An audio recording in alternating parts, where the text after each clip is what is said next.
On today's show, we look at the war on Bitcoin, the recent run-up in Tesla's stock price, and what's up with those creepy dancing robots. All of that and more in just a second.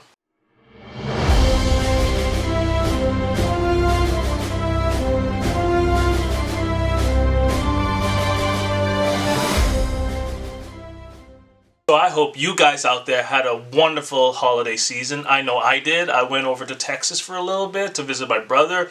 Great time. First real time I got to spend in Texas. It was an interesting experience. I was born in a country that did not allow so much usage of firearms. And so going to Texas is like a whole new world because everyone has a Bible in one hand and literally a gun in the other. It's a cliche, I know, but it is really true. With that out of the way, let's just jump right into it. On today's show, we have two main topics. The war on Bitcoin, which is an invisible war you did not know was happening. And also, Tesla's recent run-up in the stock market, closing in on that target price that I predicted last week of about $750. We got a high of about $720. What are the driving forces and what does the stock price look like in the coming week? But first, let's have some fun. Did you happen to see dancing robots this week? Well, if you didn't, you need to pay closer attention because Boston Dynamics released a really funny video with clearly the purposes of going viral. So they pre-programmed two full-body Atlas robots to do a little dance number to the Do you love me? I can feel it. Yeah. And, later was joined by Spot and a robot that I did not even know existed called, I absolutely had no idea that this particular model existed. I guess I should be paying closer attention. But that third weird looking one with the head, the weird little head bobbing looking handle. That thing is called Handle. Now, I absolutely did not know this. I'm not embarrassed. This is kind of new technology, a new front. But wow, this is both funny and scary. For my wife, she didn't think it was so scary. She's like, oh, well, if they were dancing by themselves, like, some kind of semi-conscious type of decision, that would be scary. But this is equally scary because I remember just a few years ago, not that long ago, robots couldn't even walk upstairs. Now we have robots doing backflips and parkour and, it's not really hard to imagine a robot in human skin. You know what I mean? Because those dance moves are pretty legit. Now, I don't dance, but if I did dance, I can see this being pretty worrisome. I don't know. Let me know in the comment section. I'm not sure. But yeah, this is the future. I see a future where robots move like humans. And that's because we can accept them a lot better in dealing with day-to-day life if they feel more humanoid. It's a future that I both welcome with caution and push away with great intensity. Never in my life have I been able to really pinpoint a particular topic with such opposing feelings. It's all wrapped up in one for me. I have cautious optimism. I think that's the way I look at it. And let's hope to God that consciousness does not arise from computation. If that wasn't the nerdiest thing I've ever said, then I don't know what is.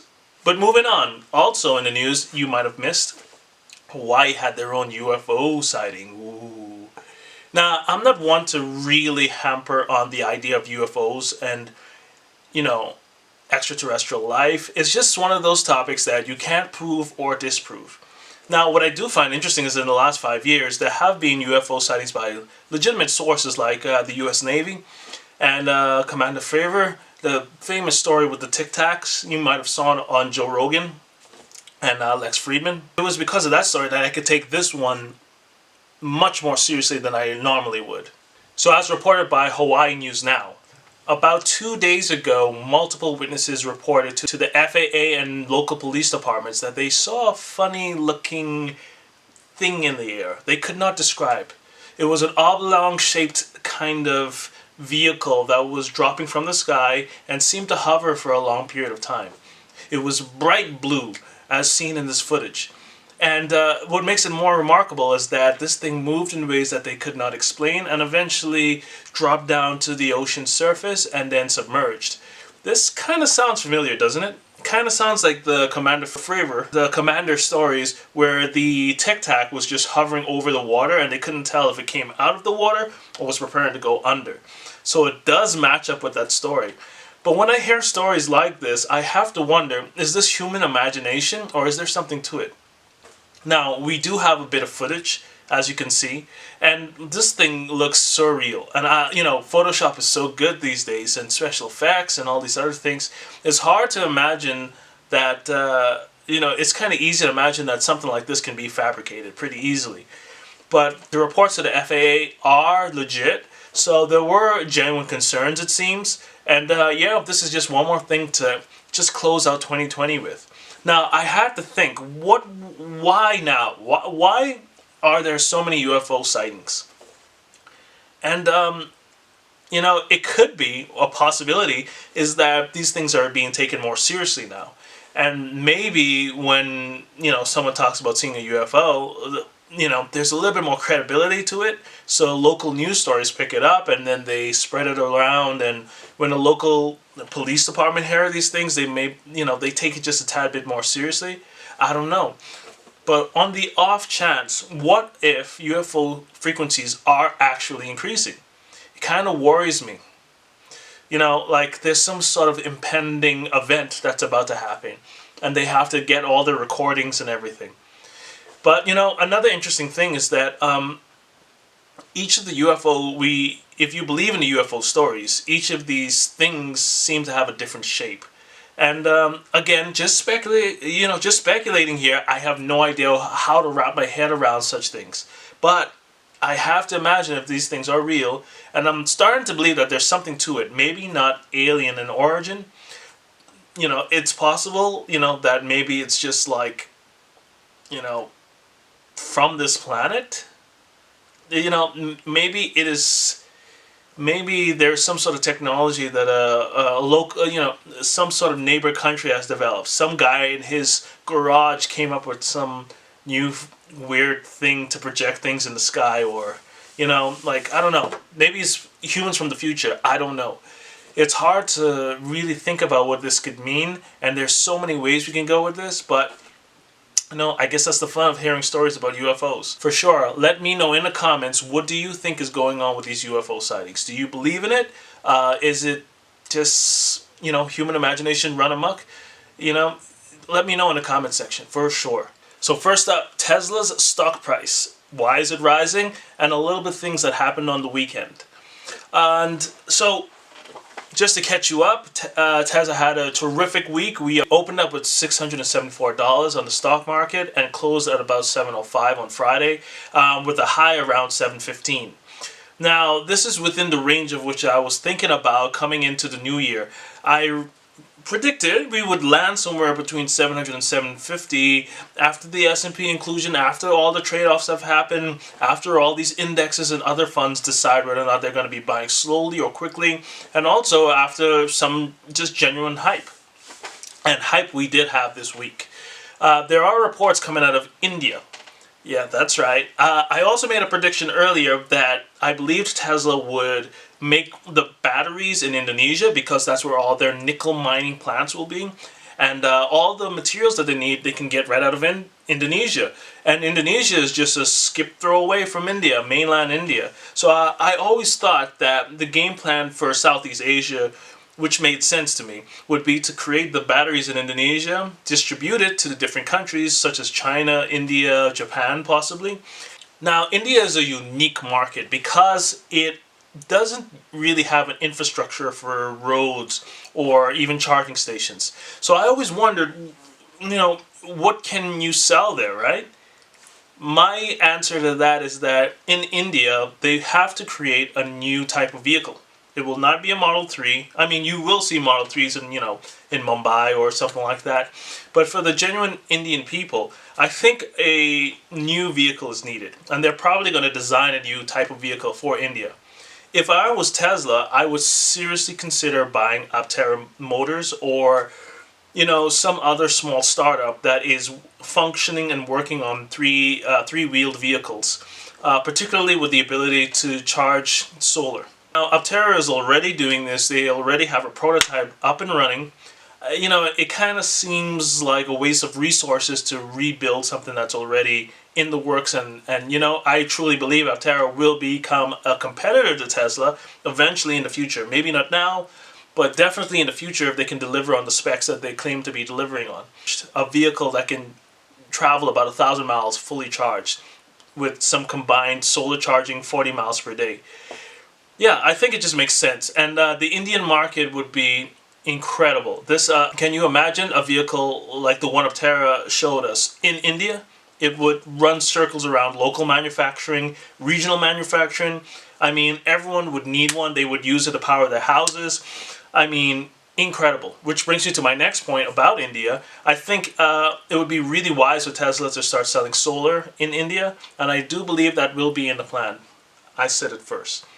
Those are going to be the two biggest products in India: a three-wheeled vehicle, solar, and then I'm going to throw in some HVAC just for fun for the more wealthy, higher class citizens of India. More news actually for Tesla: the Model Y goes on sale, and apparently it crashed the site. They got initially 10,000 orders on the first day of revealing that the Model Y was available in China, ready to be built and ready to be delivered. I think there was a pent-up demand for this thing, for this crossover kind of SUV. It has all the benefits of the Model 3, just a little bit bigger, and if you're wealthy and in China, you can afford it. And the cost came down from an initial $74,000 to a much more palatable $50,000, around $45,000, $50,000 for the Chinese consumer. I'm pretty sure they love that. And, if they were sitting on the sidelines, they were like, I'm going to pick this vehicle up like yesterday. I want it now. So China's site crashed. And it seems like there's a lot of demand for the Model Y in China. So that's really good news for Tesla. Last but not least, it would seem that Tesla's just 500 vehicles short of selling 500,000 cars in 2020. Unbelievable. So close. But they are close enough that I can give them that title. They absolutely sold 500,000 vehicles in 2020. No one's going to take that away from you, Tesla. No, not Jim Cramer. No one. No one can take that from you. You sold 500,000, okay? There's some technicalities here, and usually Tesla, when they send out their official reports, it's usually a few hundred more than they report. And this was a really quick report as well. And I think that's probably intentional.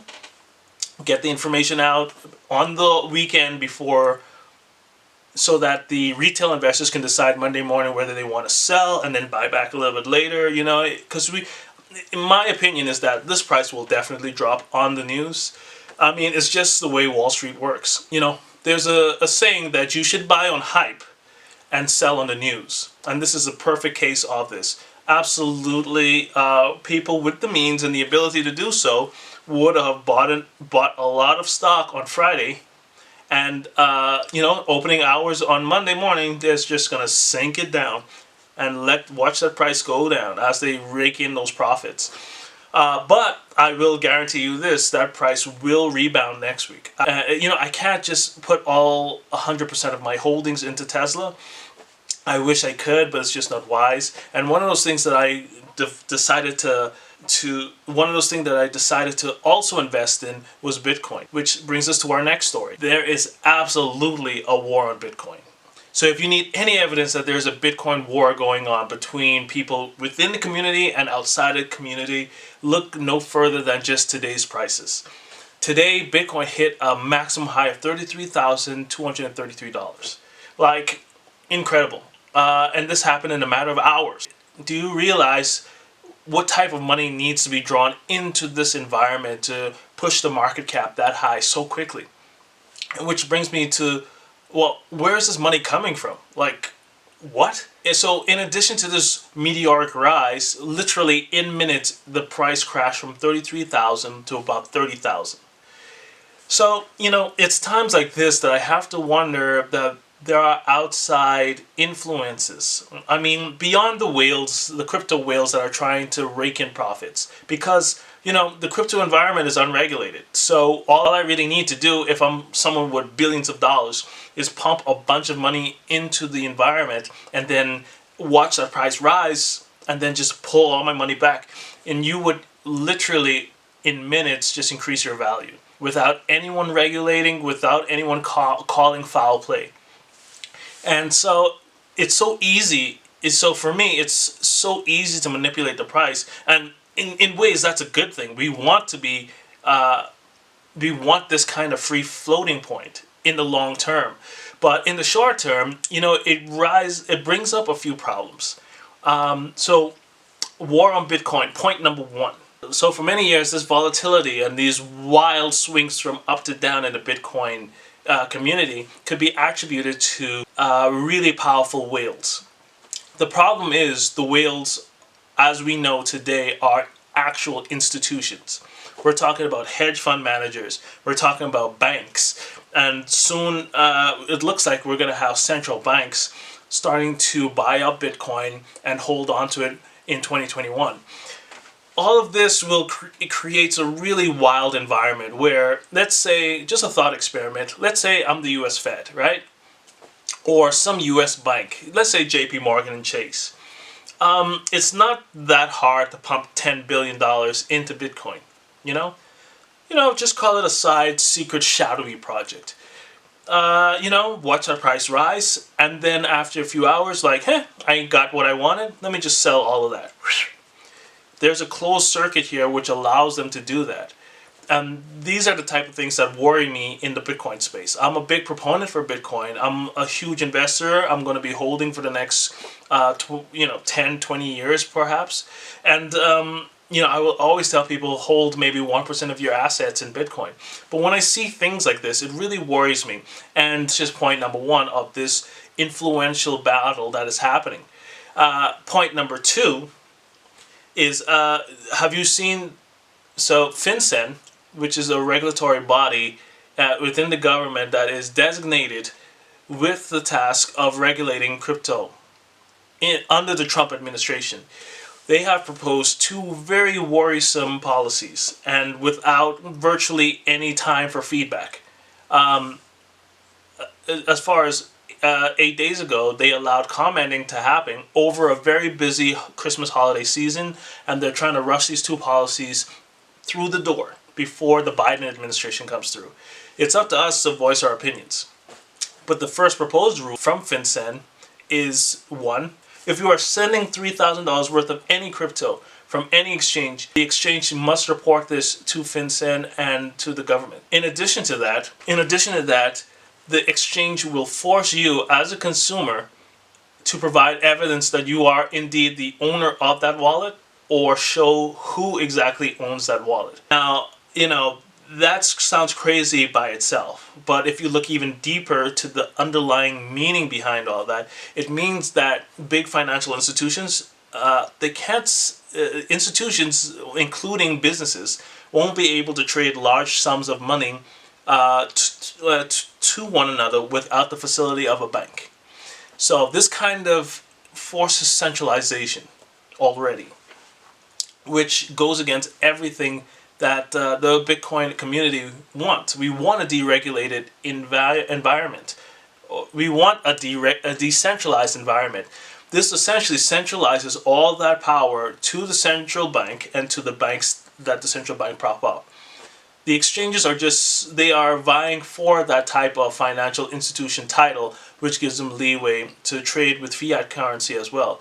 So as you can see, it's kind of a trap in the making already. But there's another part to that. If you have to identify your wallet that you're sending to, you are eliminating the anonymous part of Bitcoin, which we know is a good thing, because we don't want government knowing what we're doing. We don't want them knowing how we spend our money. We don't want them to know, how the hell do I wipe my ass? And what's happening is, and which really concerns me, is that doors are being closed one by one that gives opportunity to truly stay hidden, to get off the grid. I can see a really kind of dystopian future where the government decides every single part of our lives, not giving us the freedom to make any type of choices. It sounds kind of exaggerated, but it's already happening. Some other policies that were introduced was that if you own $10,000 or more in any exchange, any account, this must be reported by the exchange to the local authorities. This includes offshore exchanges, not just US-based exchanges.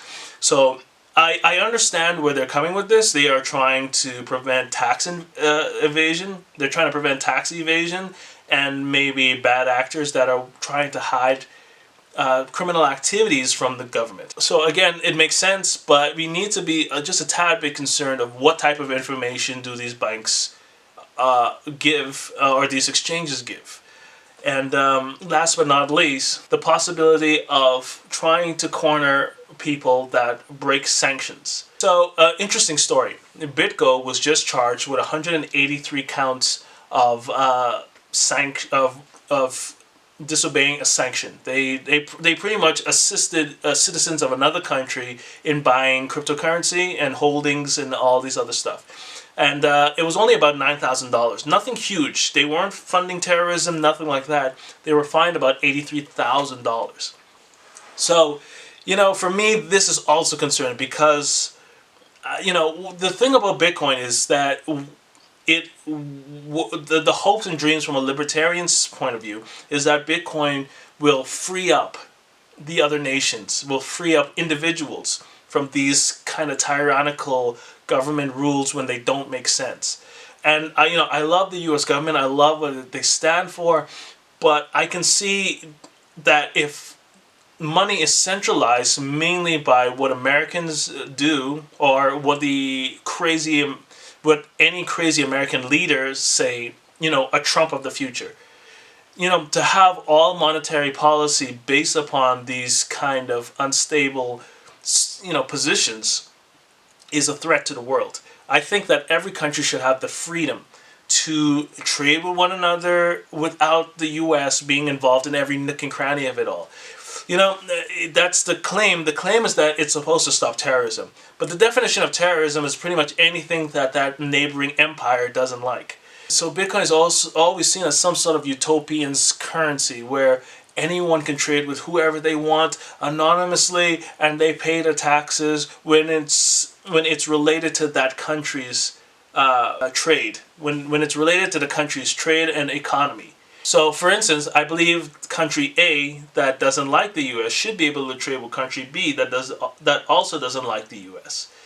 It doesn't matter what that country is, but I understand you want to maintain a system, the power of the U.S. government somehow, and you can't do that if you allow sanctions to not be able to work.